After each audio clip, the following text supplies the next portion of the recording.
نحمده ونصلي على رسوله الكريم اما بعد فاعوذ بالله من الشيطان الرجيم بسم الله الرحمن الرحيم رب اشرح لي صدري ويسر لي امري واحلل عقدة من لساني يفقهوا قولي۔ رمضان المبارک کے بعد ذوالحج کا مہینہ اسلامی مہینوں میں نہایت اہمیت کا حامل ہے۔ یہ مہینہ حرمت والے مہینوں میں سے ایک ہے۔ ذوالحج کا پہلا عشرہ نیکیوں اور اجر و ثواب کے اعتبار سے عام دنوں کے مقابلے میں بہت اہم ہے، جس کی فضیلت قرآن کریم اور احادیث سے ثابت ہے۔ قرآن مجید میں اللہ سبحانہ وتعالی نے اس عشرے کی ان دنوں کی قسم کھائی ہے، والفجر ولیال عشر، قسم ہے فجر کی اور 10 راتوں کی۔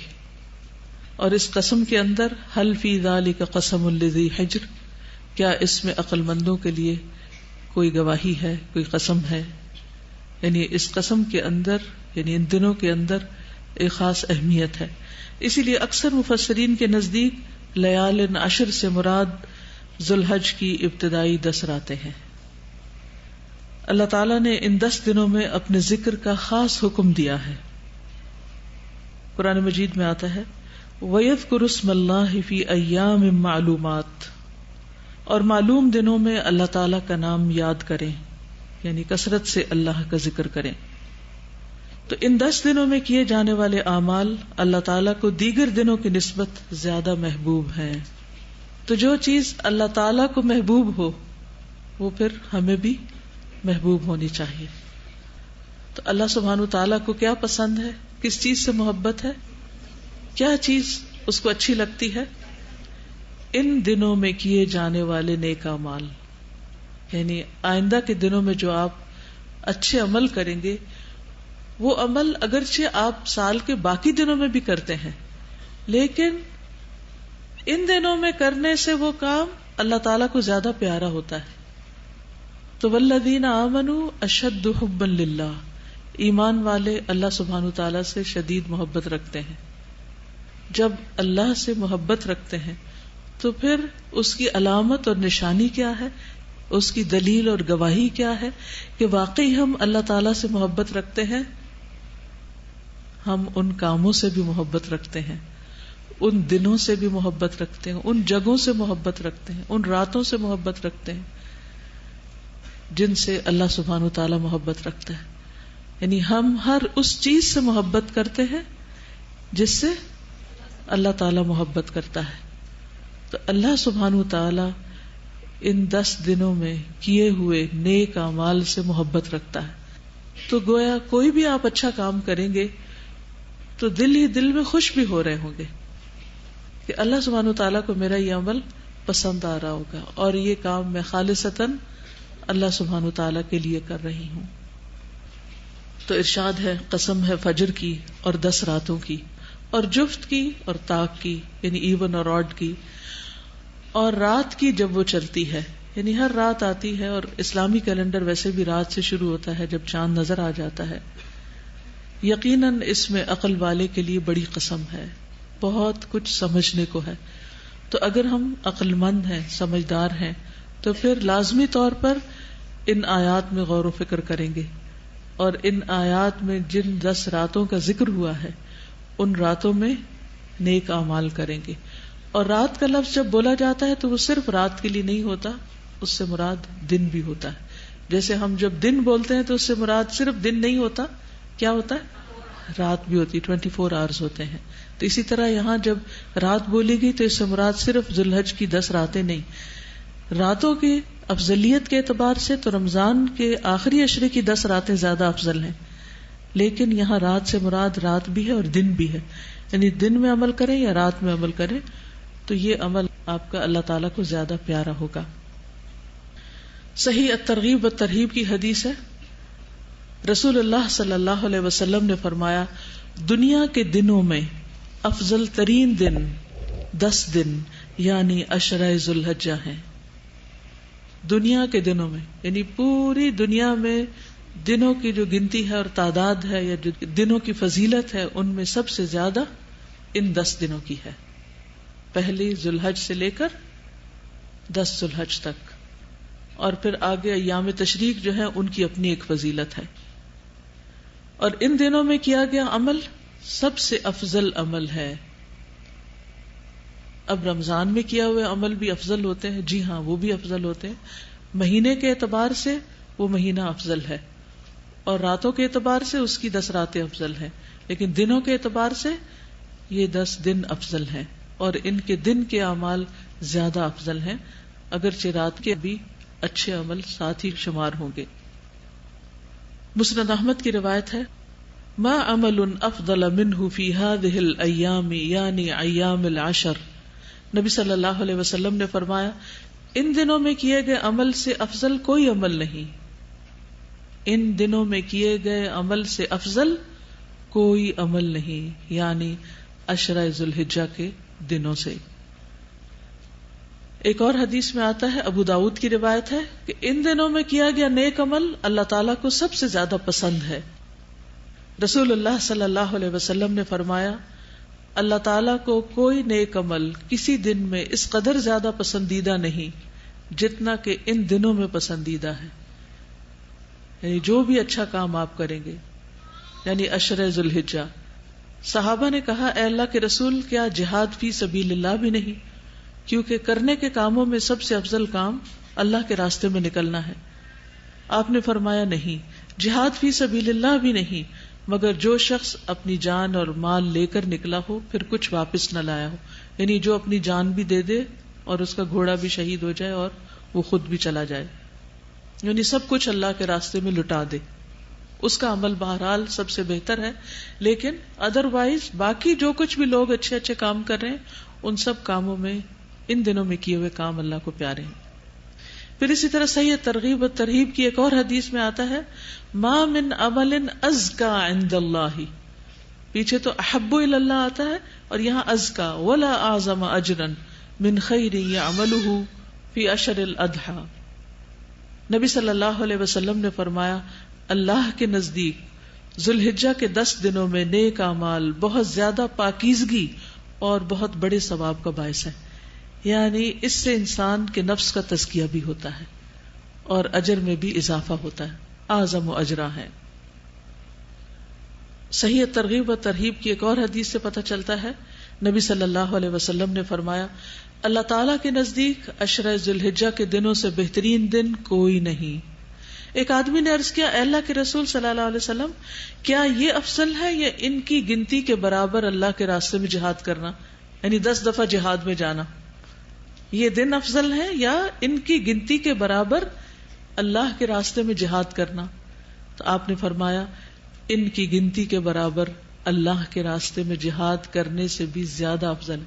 یعنی ایک دفعہ نہیں، 10 دفعہ اگر کوئی جہاد کے لیے جائے تو اس سے بھی زیادہ افضل ہے کہ انسان ان 10 دنوں میں کوئی نیک کام کرے. اسی لیے ہم دیکھتے ہیں کہ صحابہ کرام ان دنوں میں انتھک محنت کرتے تھے، انتھک محنت. سعید بن جبیر ذی الحجہ کے 10 دن داخل ہونے کے بعد عبادت میں بہت زیادہ کوشش کرتے تھے، حتیٰ کہ وہ اتنی محنت کرتے کہ لگتا کہ وہ اس کی قدرت نہیں رکھتے، یعنی جتنا ان کا بس چلتا اتنے نیک کام کرتے، ہر طرح کے نیک کاموں میں خوب محنت کرتے تھے. تو اس لیے آنے والے 10 دنوں کو معمولی نہ سمجھے، ان کی قدر کرے. ہمیں نہیں معلوم کہ آئندہ سال یہ دن ہماری زندگی میں آتے ہیں یا نہیں آتے، اس لیے آج سے پلان کر لیں کہ ہم نے اگلے 10 دن کیا کرنا ہے. اب ان دنوں میں کرنے کے کام جو ہیں، اس کے لیے آپ کے پاس یہ پیمفلٹ ہے، یہ آپ کے لیے بھی ہے اور دوسروں کے لیے بھی ہے. کم از کم 10 لوگوں، آئندہ 10 دنوں میں کم از کم 10 لوگوں کو آپ ان 10 دنوں کی فضیلت ضرور بتائیں، شکرانے کے طور پر اس کام کو کریں. تو ان 10 دنوں میں کرنے کے کام کیا ہیں؟ نمبر 1 نماز ہے. نماز تو ہم ہر روز پڑھتے ہیں، پھر خاص طور پر ان دنوں کی نماز عام دنوں کی نماز سے فضیلت کے اعتبار سے زیادہ بہتر ہے، یعنی آپ کو زیادہ ثواب ملے گا. نماز پڑھتے وقت آپ کا احساس کیا ہو کہ مجھے اس کا زیادہ ثواب مل رہا ہے، اس لیے مجھے شوق اور ذوق کے ساتھ اور پورے جذبے اور محبت کے ساتھ نماز ادا کرنی ہے، اور اس میں اول وقت میں نماز ادا کرے، خشوع و خضوع کے ساتھ. ہر رکعت میں مختلف صورتیں پڑھیں تاکہ زیادہ سے زیادہ قرآن نمازوں میں پڑھا جا سکے. اشراق اور چاشت کے نوافل پڑھیں، یعنی لازم کر لیں. اگر عام دنوں میں آپ کو عادت نہیں تو ان دنوں میں لازم کر لیں. اس سے کیا ہوگا، انشاءاللہ باقی سال میں بھی پڑھنے کی عادت پڑ جائے گی. یہ مواقع آتے ہی اس لیے ہیں تاکہ جن نیک کاموں میں ہم پیچھے رہتے جا رہے ہیں ان میں ہم مزید کوشش کر کے اچھی اچھی عادات ڈال لیں. یہ بار بار چانسز اللہ تعالیٰ رمضان کے اور ذوالحجہ کے اسی لیے ہمیں عطا کرتے ہیں. پھر تہجد میں طویل قرات کرنا اگر آپ کو صورتیں یاد ہیں یا دیکھ کے پڑھنا. مردوں کا جماعت کے ساتھ نماز ادا کرنا. نماز کے بعد دوسرا اہم کام روزہ ہے. 9 ذی الحجہ کا روزہ رکھنا خصوصی طور پر، کیونکہ وہ 2 سال کے گناہوں کی معافی کا ذریعہ ہے. اس کے علاوہ بھی اگر ہو سکے تو پورا عشرہ جو ہے 10ویں دن تو خیر عید ہوگی، لیکن 9 دن اگر سارے روزے رکھ لیں تو بہت ہی اچھے ہیں، کیونکہ ان روزوں کا ثواب عام دنوں کے روزوں سے زیادہ ہوگا. اور اس میں آپ قضا کی نیت سے بھی رکھ سکتے ہیں سوائے 9 کے، کیونکہ 9 تاریخ کا روزہ تو مسنون روزہ ہے، وہ تو اسی دن کی نیت سے رکھنا ہوگا. پہلے 8 روزے اگر آپ کے پچھلے کوئی قضا رہتے ہیں تو ان کو بھی پورا کر سکتے ہیں. اگر اتنا نہیں کر سکتے تو پیر اور جمعرات کا روزہ ضرور رکھیں، قضا شدہ روزے رکھیں. اور عرفہ کا روزہ رکھنا گزشتہ اور آئندہ سال کے گناہوں کا کفارہ بن جائے گا. اسی طرح قرآن مجید کے ساتھ شغف کثرت سے تلاوت کریں، عام دنوں سے زیادہ. اگر ہو سکے تو ایک قرآن 10 دنوں میں ختم کر لیں اگر پاسبل ہو. اگر نہ ہو سکے تو کم از کم جتنا بھی، لیکن میک شور کہ عام دنوں سے زیادہ پڑھنا ہے، ٹھیک ہے، چاہے ایک صفحہ ہی زیادہ کیوں نہ پڑھے. پھر اسی طرح کام کاج کرتے ہوئے مختلف خوراک کی قرات سننا، نئی صورتیں حفظ کرنا، حفظ کی دہرائی کرنا، قرآن مجید کا ترجمہ اور تفسیر پڑھنا یا سننا.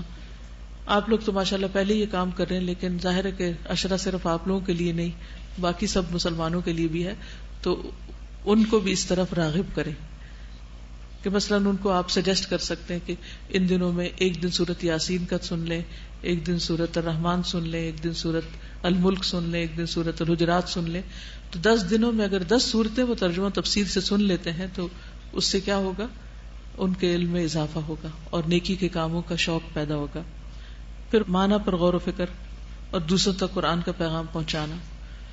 پھر ذکر ہے، تحلیل، تکبیر اور تحمید کا اہتمام، صبح و شام کے اذکار کی پابندی، استغفار اور ذکر کی کثرت، درود شریف پڑھنا، مقبول اوقات میں دعائیں مانگنا، خصوصاً عرفہ کے دن، نئی دعائیں اور اذکار یاد کرنا. یہ جو دعائیں آپ یاد کر رہے ہیں ان کی مزید پابندی کرنا. ہر ایک کے پاس ایاک نستعین اور دعا کیجیے، اور یہ جو دعاؤں کی کتابیں ہونی چاہیے اور ریڈی ہونی چاہیے، جس وقت بھی جو موقع ملے فوراً نکال کے اپنی دعائیں مانگ سکتے ہیں. پھر صدقہ و خیرات، ہر روز کچھ نہ کچھ ضرور صدقہ کریں، چاہے چھوٹی سے چھوٹی اماؤنٹ ہو، لیکن ڈیلی صدقہ کریں، کوئی ایک دن نہ جائے، کیونکہ ان دنوں میں جو صدقہ کریں گے وہ پورا سال صدقہ کرنے سے زیادہ افضل ہے، تو اور زیادہ خیر و بھلائی کا باعث ہوگا. زکوٰۃ کی ادائیگی کا اہتمام کریں اگر آپ کی ڈیو ہے. زائد ضرورت چیزیں صدقہ کریں، اگر ہو سکے تو گھر کی صفائی کر لیں اور ایکسٹرا چیزیں ساری دراز وغیرہ الماریوں سے دوسری چیزوں سے جو بھی زائد جمع ہو گیا ہے اس کو ہٹا دیں، اس کو نکال دیں. بلکہ عید بازار یہاں لگا لیں تو اس سے فائدہ کیا ہوگا کہ سب لوگ اپنا اپنا سٹف لا کے رکھ دیں گے، اور جن لوگوں کو شدید ضرورت ہوگی وہ یہ نہیں کہ دوسرے بیچ رہے ہیں تو آپ سستا سمجھ کر پھر جا کے گھر بھر دیں. اس کا مقصد یہ ہے کہ اگر آپ کی کوئی باقی ضرورت کی چیزیں ہیں تو اس میں سے آپ لے لیں، اور جن کی ضرورت کی نہیں وہ لا کے رکھ دیں، اور اس میں سے جو آمدنی ہوگی وہ انشاءاللہ خیر اور بھلائی کے کاموں میں چلی جائے گی. کوئی پسندیدہ ترین چیز بھی اللہ کی راہ میں دیں، یعنی ویسے تو آپ دیں ہی، لیکن کوئی ایک چیز جو آپ کو اچھی لگتی ہو. والدین، بیوی بچوں اور عزیز و اقارب پر خرچ کرنا، رشتہ داروں وغیرہ کے لیے عید کے تحفے تحائف وغیرہ یا جو بھی آپ اس میں سے کر سکیں. خدمت خلق میں رشتہ داروں کے ساتھ صلہ رحمی، ان کو فون وغیرہ کریں، خصوصاً عید سے پہلے. عام دنوں میں اگر نہیں تو عید سے پہلے یا عید کے دن، وہ بھی 10واں دن ہی شمار ہوگا. پڑوسیوں کی خبر گیری، ضرورت مندوں کی مدد، دین کی تعلیم و تبلیغ میں حصہ، اجتماعی بھلائی کے کاموں میں رضاکارانہ والنٹریلی خدمت انجام دینا.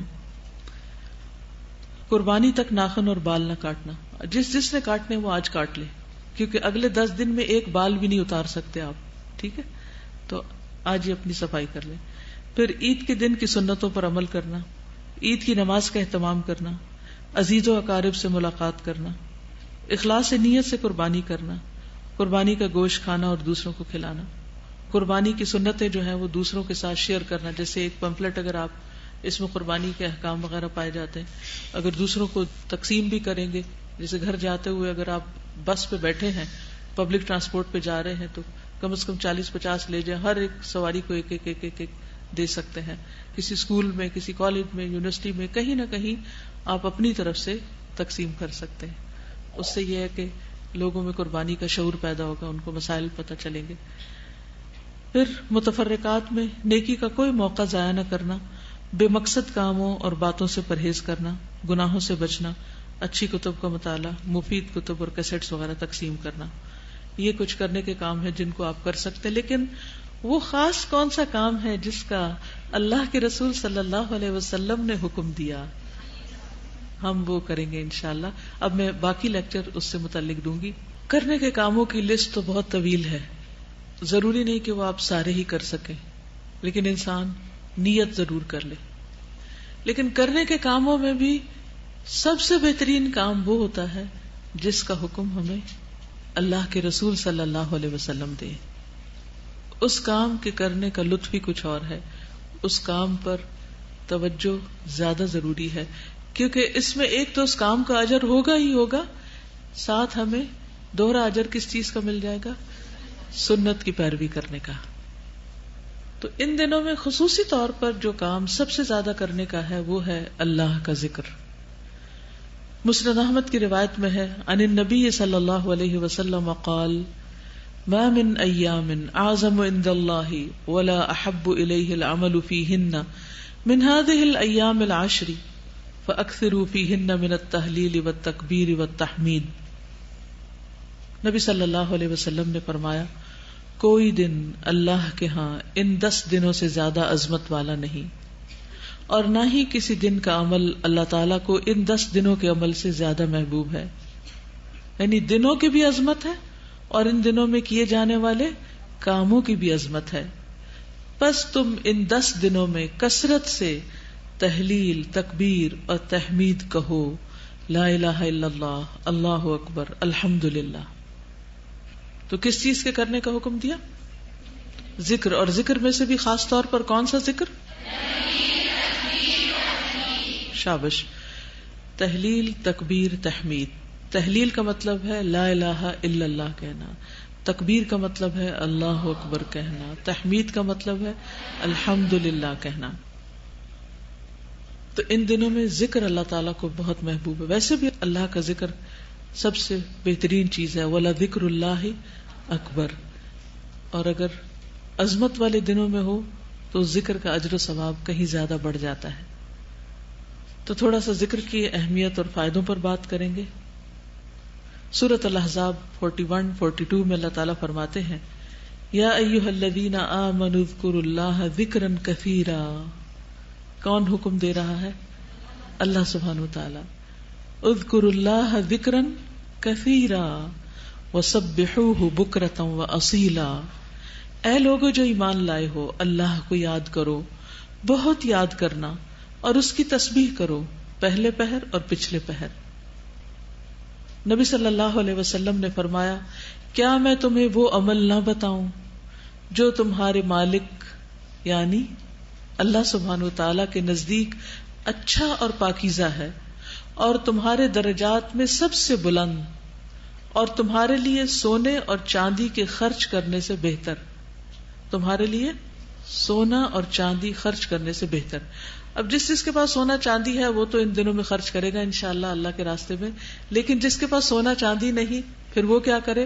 وہ بھی محروم نہیں. اس کو سونا چاندی والوں سے بھی زیادہ اجر مل سکتا ہے اگر وہ ذکر کا اہتمام کرے. اور تمہارے لیے اس سے بھی بہتر کہ تم دشمن سے ملو، تم ان کی گردنیں مارو اور وہ تمہاری گردنیں مارے.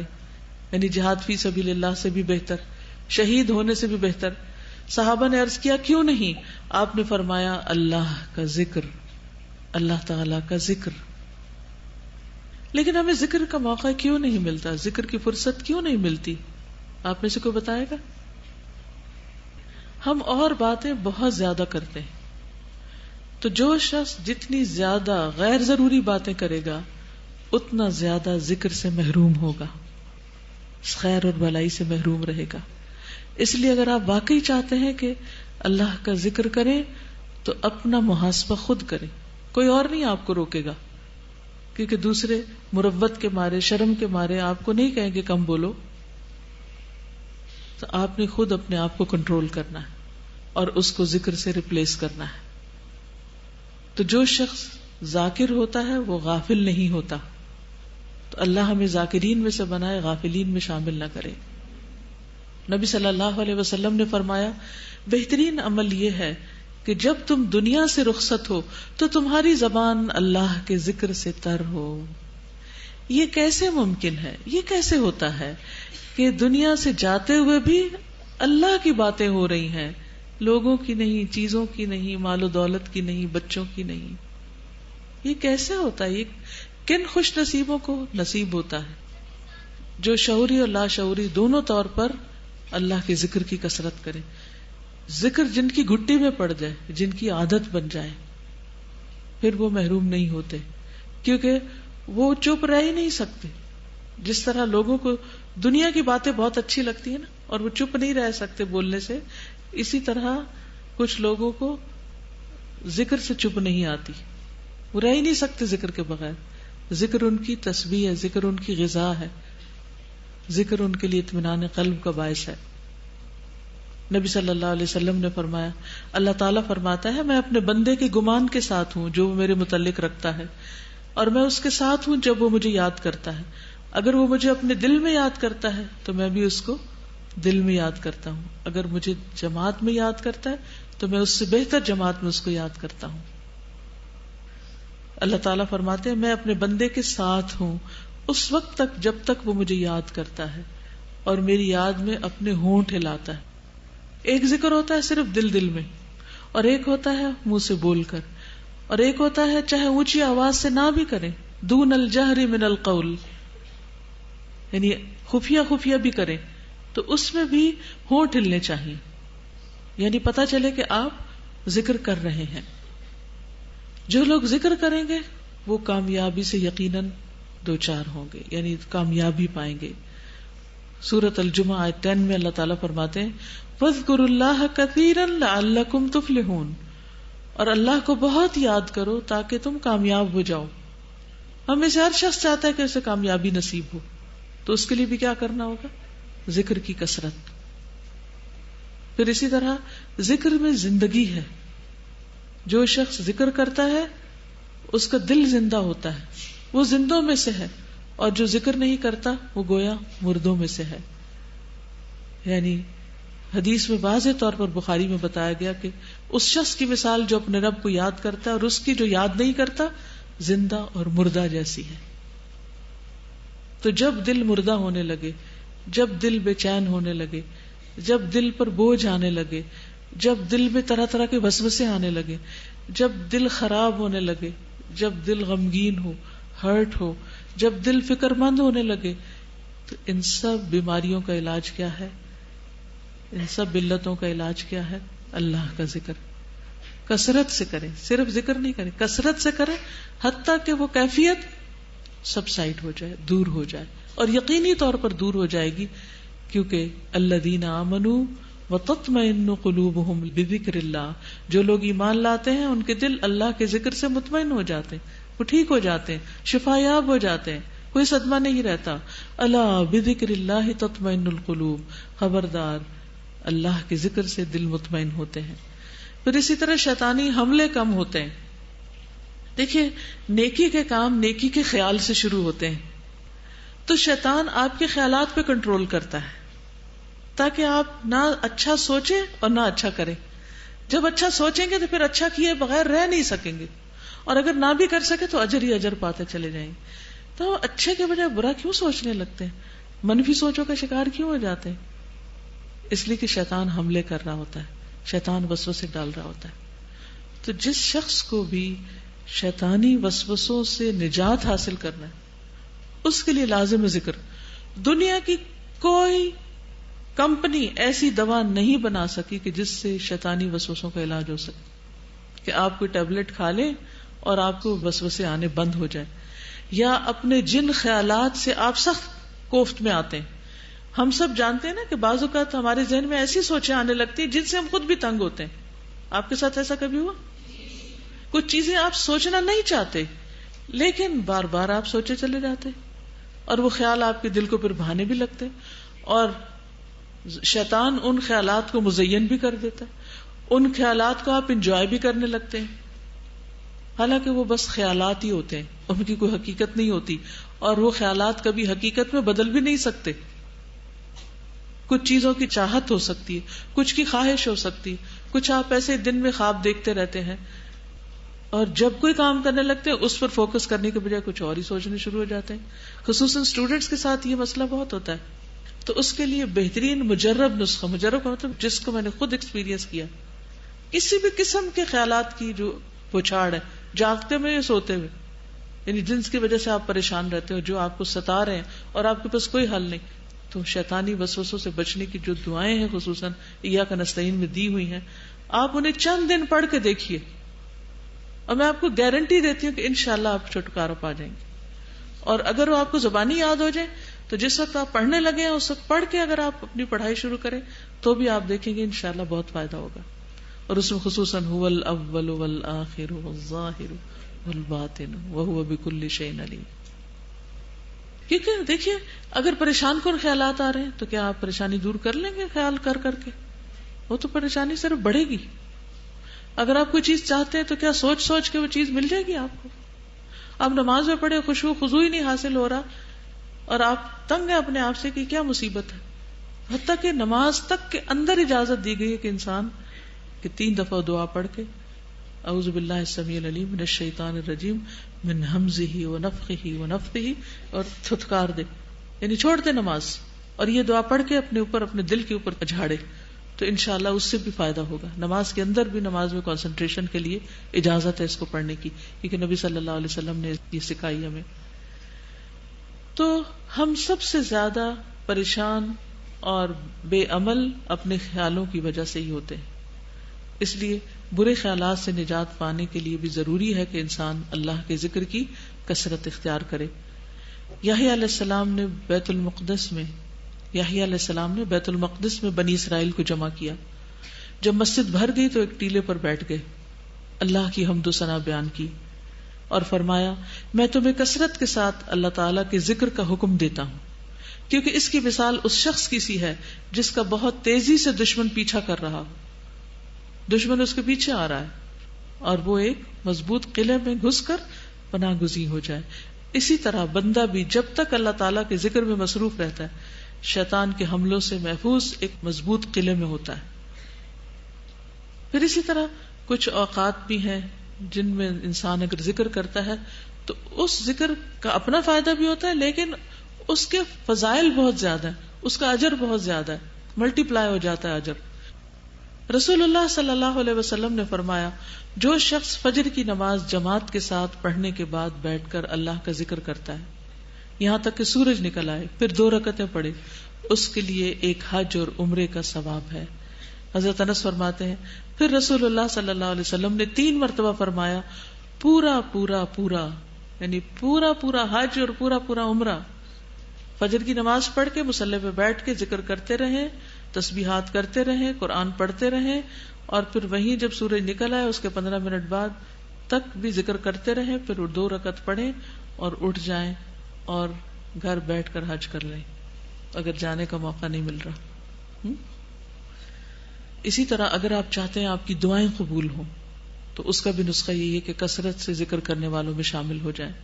نبی صلی اللہ علیہ وسلم نے فرمایا 3 بندوں کی دعا رد نہیں کی جاتی, اللہ تعالیٰ سنتے ہیں. ان میں نمبر 1 اللہ کا کثرت سے ذکر کرنے والا, نمبر 2 مظلوم, اور نمبر 3 عادل حکمران. ایسے لوگ نہ صرف یہ کہ دنیا میں بلکہ آخرت میں بھی بہت سبقت لے جائیں گے, السابقون السابقون میں شامل ہو جائیں گے.